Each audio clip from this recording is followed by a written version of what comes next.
c'est Jenny, j'espère que vous allez bien. On se retrouve aujourd'hui pour une nouvelle vidéo. Et dans cette vidéo, on va voir ensemble un peu la base, j'ai envie de dire, du système des enveloppes. Alors que vous soyez débutant, confirmé ou pas, je pense que cette vidéo est faite pour vous. Parce que c'est un rappel, c'est toujours bon pour tout le monde, même pour moi. Et parce que je reçois surtout beaucoup de demandes en message privé sur Instagram où on me pose la question, tiens, je débute le système des enveloppes, mais je ne sais pas ce que je dois prévoir comme catégorie d'épargne. Est-ce que je dois mettre tout dans mon fonds d'urgence ou pas? Je pense que je me suis dit que ce serait bien de refaire une petite vidéo récapitulative. Alors, dans cette vidéo, on ne va pas parler vraiment, proprement dit, de budget, à vous dire il faut mettre 500 € là, 200 € là. Comment faire un budget, ça c'est pas du tout ça. Ici, c'est vraiment voir un peu comment on réfléchit à faire nos catégories. Est-ce qu'on doit en avoir 10 enveloppes, 5 enveloppes? Donc, on va répondre tout ça ensemble dans cette vidéo. Si ça vous intéresse, ne bougez pas, on y va dessus. Alors, j'espère que vous allez bien, que tout se passe bien pour vous. Vous allez voir aujourd'hui que, comme je vous ai dit, que vous soyez débutant, ancienne, confirmée, c'est toujours bien de revoir un peu les bases. Comme je vous ai dit, même pour moi, c'est toujours très bien aussi. Donc, on va voir déjà la base, c'est quoi le système des enveloppes? Alors, les enveloppes budgétaires, c'est quoi? C'est tout simplement une gestion d'argent où l'on va diviser son budget en plusieurs catégories. Alors, on peut très bien le faire en physique, tout simplement avec des enveloppes comme on voit un peu partout. Mais vous pouvez aussi le faire par carte bancaire. Il y a beaucoup de banques qui proposent justement maintenant des sous-catégories dans chaque compte, ce qui vous permettrait aussi de pouvoir gérer facilement votre argent. Alors, que ce soit en virtuel, que ce soit en physique, la première chose à faire, et ça c'est très important, c'est suivre. Alors, vous allez me dire suivre quoi? Suivre tout simplement l'évolution, que ce soit l'évolution de votre budget, mais l'évolution de vos dépenses. Ça, c'est hyper important. Moi, si vous me suivez depuis un petit temps, vous savez très bien qu'au début, je notais mes entrées et mes sorties. Maintenant, à force de faire et à force d'avoir de la rigueur, je ne note plus mes sorties, mais par contre, je note toujours mes rentrées. Parce que je suis tête en l'air et que on pense à tellement de choses qu'on oublie parfois ce que l'on met. Donc la première chose à faire, c'est vraiment déjà de choisir, est-ce qu'on veut le faire en physique, est-ce qu'on veut le faire par carte bancaire et est-ce qu'on veut faire moitié physique, moitié carte bancaire. Ça, c'est propre à chacun. Moi, si je devais vraiment conseiller, je conseille toujours en physique parce que je trouve qu'on a beaucoup plus la valeur de l'argent quand on l'a en main que quand c'est par carte. Toujours maintenant, c'est vrai que si on achète par carte bancaire, je prends un exemple, vous avez dépensé 50 € sur Amazon, vous n'avez pas l'impression d'avoir dépensé 50 €. Par contre, donnez un peu un billet de 50 comme ça dans un magasin, vous allez vous dire, ah ouais, j'ai quand même dépensé 50 €. Je pense qu'en premier temps, pour pouvoir avoir une bonne rigueur, pour moi, je partirais plutôt sur le côté physique. Attention, ici, moi, si vous me suivez, je suis en physique, mais j'ai une partie en carte bancaire tout simplement par facilité. Quand c'est pour la santé, moi je mets un budget de 100 € par mois, c'est pour des rendez-vous médicaux et tout ça, je laisse tout simplement en carte bancaire puisque je paye directement là où je reçois des factures, c'est beaucoup plus simple. Alors quand on commence ce système-là, on a pour avoir consulté plein de vidéos, des livres, se renseigner un peu à gauche à droite. C'est vrai qu'on a l'impression d'être un peu perdu parce que c'est un peu comme toute chose, quand on commence, on ne sait pas vraiment par où aller. Alors, un conseil que je pourrais vous donner, ne vous éparpillez pas de trop. Ne commencez pas à vouloir faire 50 défis, 15 catégories d'enveloppe, 50 catégories d'épargne, parce que déjà, vous allez vous y perdre, franchement, et puis vous n'allez pas voir les montants monter assez vite. Je m'explique. Si vous faites, par exemple, je ne sais pas moi, 10 catégories d'épargne, je prends un exemple, vous avez la catégorie voyage, les catégories des animaux, mais vous avez, je ne sais pas moi, un budget de 100 € que vous pouvez mettre dans vos épargnes. Alors, vous allez mettre 10 € là, 10 € là, 10 € là, 10 € là. Le mois d'après, vous allez recommencer. Vous allez vous dire, en fait, dans 3 mois, j'ai que, on s'entend, j'ai que 30 € dans ma catégorie voyage, j'ai que 30 € dans les animaux.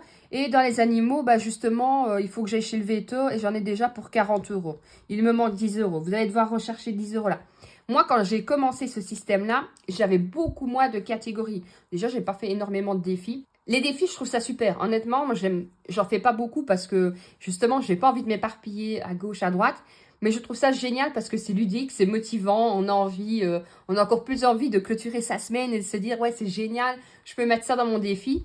Mais je pense honnêtement qu'au début, il vaut mieux se concentrer sur quelques catégories, sur vraiment quelles sont vos priorités. Et puis après, se dire, ok, j'ai bien tout géré. Maintenant, je peux rajouter un petit défi pour me faire plaisir en économisant. Maintenant, je vais pouvoir ajouter une autre catégorie d'épargne parce que ma catégorie, justement, voyage, où j'avais prévu de mettre 500 €, elle est complète. Je vais partir sur autre chose. N'essayez pas, c'est vraiment mon conseil, n'essayez pas de vous éparpiller parce que c'est comme ça que généralement on va droit dans le mur. Alors, on pose aussi la question, quelles sont les catégories justement, pour moi, quelles sont les catégories les plus importantes à mettre en place? Alors, la première catégorie, ça va être pour moi la plus importante, c'est le fonds d'urgence. C'est vraiment la catégorie où il va falloir mettre, j'ai envie de dire, le plus d'argent possible. Pourquoi? Parce que ça va vous faire justement un fonds d'urgence pour une machine qui tombe en panne, un imprévu de dernière minute, les contributions, vous avez pensé que vous en aviez pour 300 € et puis quand ils ont fait le calcul des impôts, vous en avez pour 400 €. Bref, c'est vraiment quelque chose qui va être là pour vous rassurer et pouvoir faire face justement à un imprévu qui arrive. Et avec ça, justement, ne pas vous faire chuter sur votre compte. Pour moi, ça, c'est vraiment le plus important. La deuxième enveloppe qui, pour moi, va être super importante, et là, c'est surtout si vous êtes propriétaire, c'est tout ce qui touche au logement. On est d'accord que c'est déjà un gros budget, le logement, que ce soit maison, appartement, que sais-je. Il va falloir mettre de côté pour vos taxes. Il va falloir mettre de côté pour les taxes poubelles. Il va falloir mettre de côté pour l'assurance incendie, mettre de côté pour si vous allez devoir refaire votre toit, je prends un exemple, hein, dans 30 ans. Pour moi, c'est aussi important que le fonds d'urgence parce qu'on le sait tous, surtout ceux qui sont propriétaires, une maison, on n'a jamais fini dedans et ça coûte toujours hyper cher. Quoi qu'on fasse un petit truc à gauche, un petit truc à droite, ça revient très vite à faire grimper le budget. Donc pour moi, il est hyper important de faire une catégorie maison pour pouvoir justement pallier à des travaux, à une fuite d'eau, à que sais-je, faire face à tout ce qui va vous coûter tout simplement dans votre maison. La troisième catégorie, c'est là si vous avez des enfants. On le sait, les enfants, ça coûte cher aussi. Alors, que ce soit en vêtements, parce que ils grandissent vite, donc voilà, les chaussures, les sorties, les activités d'école, les sports, bref, il y a tellement de choses, de dépenses, qu'il va falloir pour moi faire une enveloppe justement. Alors moi, j'ai une enveloppe école, mais école, ça va reprendre sport, loisirs. On a de la chance ici que l'école, honnêtement, elle ne coûte rien par an et qu'on a des associations de parents justement qui permettent de faire chuter un maximum les frais liés par exemple au séjour, ainsi que la commune qui intervient pas mal aussi. Mais il y a quand même les activités sportives, il y a quand même là recommencer la piscine. Bref, il y a toujours quelque chose qui fait que on doit dépenser de l'argent. Donc la troisième enveloppe pour moi, si vous avez des enfants, c'est mettre de l'argent de côté pour eux. Ensuite vient aussi la catégorie des animaux. Si vous avez des animaux, on le sait tous, ça coûte cher. J'ai l'impression qu'à chaque fois que je dis quelque chose, ça coûte cher.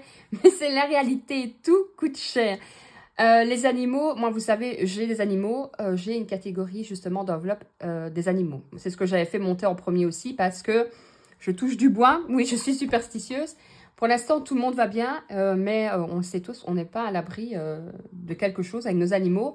Et ça coûte vite très cher. Quand j'entends autour de moi qu'on me dit mon chien allait bien et puis il a eu quelque chose, je suis allée chez le vétérinaire, on a dû l'opérer, on en a eu pour 1 600 €. Alors bien sûr, on peut toujours prendre des arrangements avec son vétérinaire, mais ça reste 1 600 €. Donc vaut mieux avoir de l'argent de côté justement pour faire face et ne pas se dire voilà, il y en a pour 1 600, 2 000 €, je ne saurais pas l'opérer parce que je n'ai pas l'argent.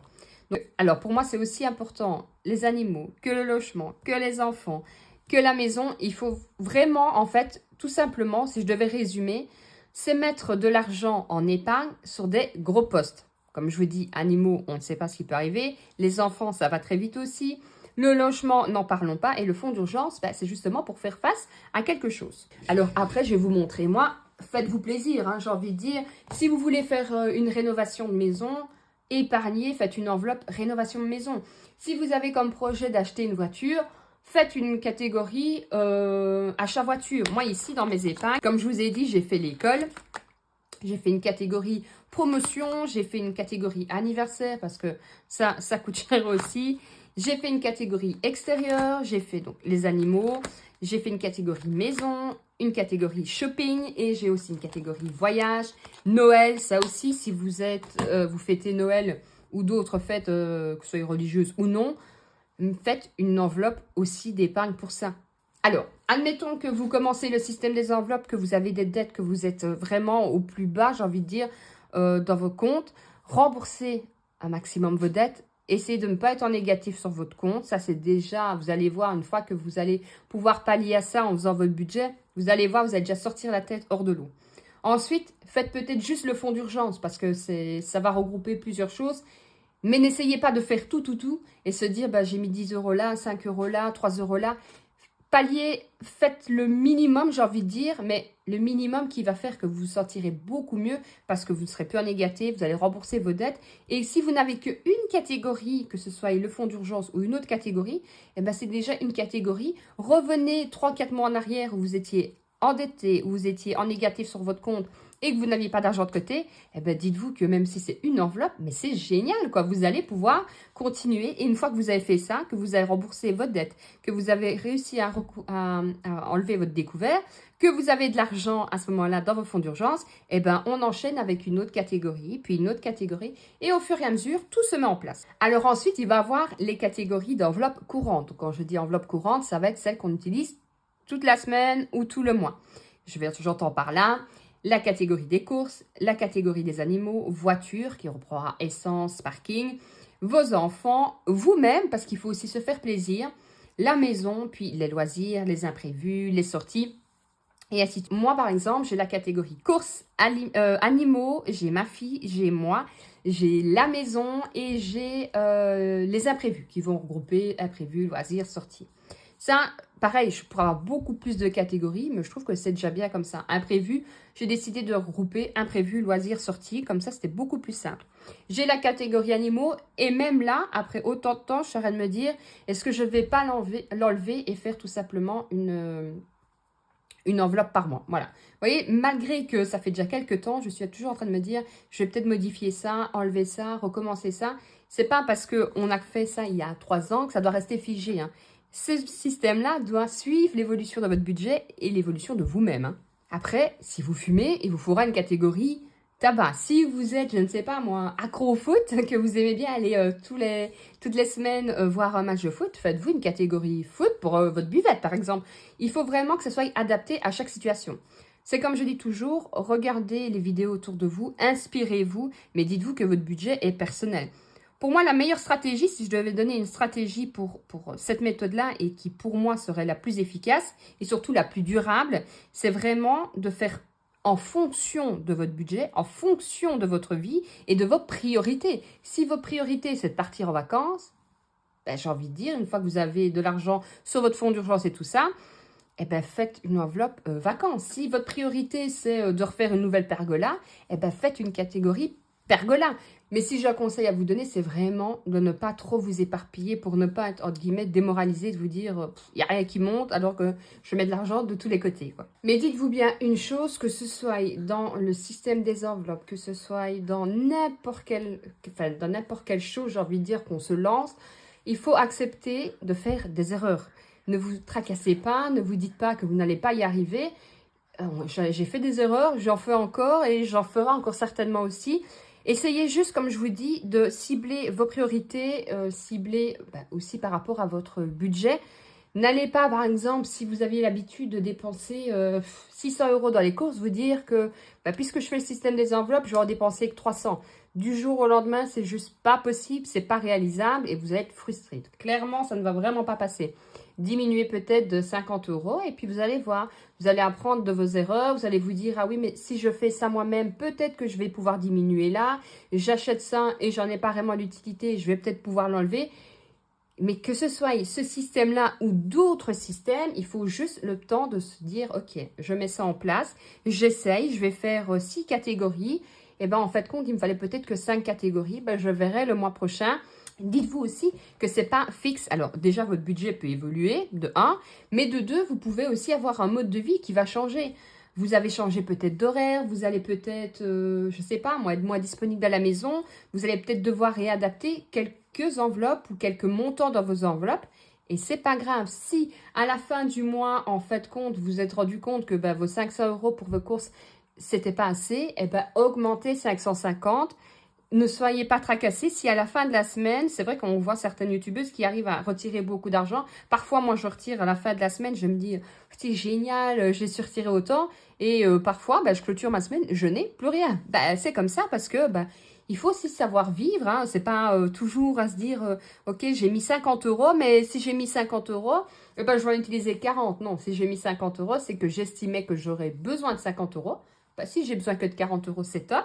Si j'ai besoin de 52 €, je trouverai 2 €. Vous voyez ce que je veux dire? Il faut vraiment aussi se laisser un peu vivre aussi. Hein. Ne restez pas focalisé sur une catégorie. Si dans les courses, vous avez 50 € et que vous avez besoin de 60 € et que dans la catégorie des animaux, il y avait 10 € que vous n'en avez pas besoin, prenez les 10 € des animaux et l'utilisez pour les courses. Ne vous tracassez pas, c'est pas grave. Hein.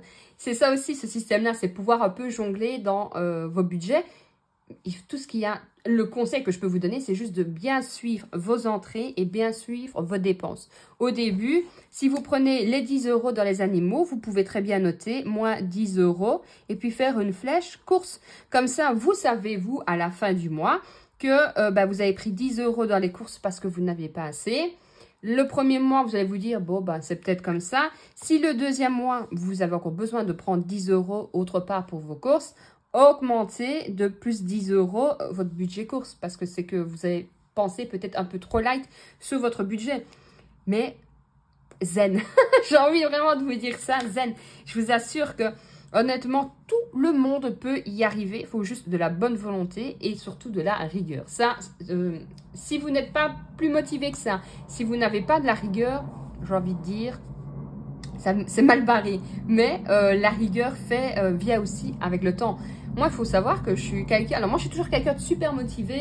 J'ai toujours envie de faire plein de choses. Je vais me dire, je vais faire ça, ça, ça. Et puis, le problème, c'est que moi, j'ai tellement envie de faire plein de choses que je n'arrive pas à me concentrer sur une chose. Par exemple, bêtement, regardez, là, je suis en train de filmer la vidéo. Il est 14h10 et c'est la vidéo pour le soir. Il va encore falloir que je fasse le montage et tout ça.